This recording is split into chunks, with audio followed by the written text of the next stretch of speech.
Hello everyone, welcome to the .NET Office. In this video, we are going to discuss about toMatch and to be close to Jasmine Matcher.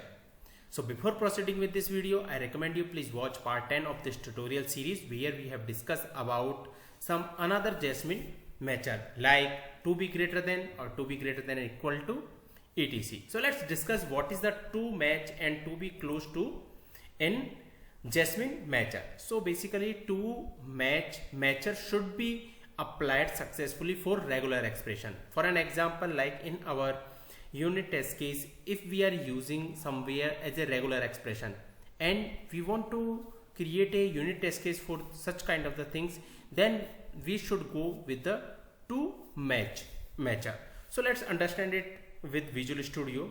So this is the Visual Studio, and like for the time constraint I have written this matcher. So here what I have done, I have given an input and saying like the .NET Office tutorials, and I have taken a one number here, and what I am doing, I am expecting like to match with the .NET Office, to match similar. Here I am checking the same, and here I am checking not match with .1 because here we don't see anything .1, and here we are checking the regular expression. So here like everything contain the number 3 and 2. So similar regular expression I have written.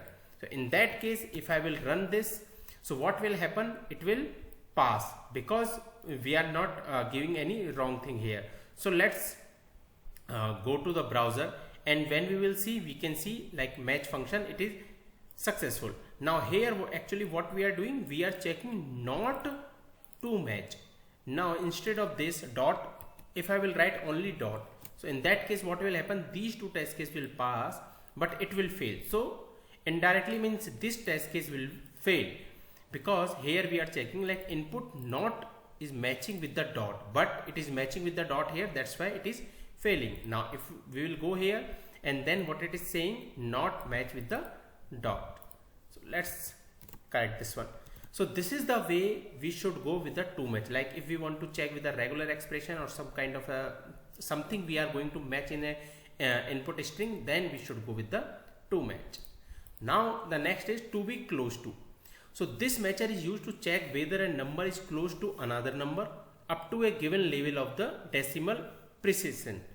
So in our case, like for an example, this is the test case, we checked whether the expected number was equal to the actual number with a given level of the decimal precision. Now for an example, we have taken the pi value, and here we have taken like E 2.78, and according to that we are checking like it is like close to that particular number or not. So basically what to be close to do, it check whether this given number is close to that expected number or not. So let's go to the Visual Studio and let's undo the changes. So for that, shortcut KU. Now in that case what we are doing, like in first case we are checking not equal to E. So this value is not equal to this. So that is correct. Now this value is close to E, and then we are using the precision. That's why we are saying like it is close to this number. So similar to that, we have written another, like here we are checking the simple value like 4.334, it is equal to this one, so it is equal to this. Now for 3345, here we are checking with the precision, that's why it is matching with this. So that's why all the test case is passing here. So this is the way of checking to be close to. Like for an example, if there is any scenario where we want to check that particular number is close to the output, so in that kind of the scenario we should go with the to be close to matcher. So that's it for this video. If you have any question and doubt, please comment. Thank you.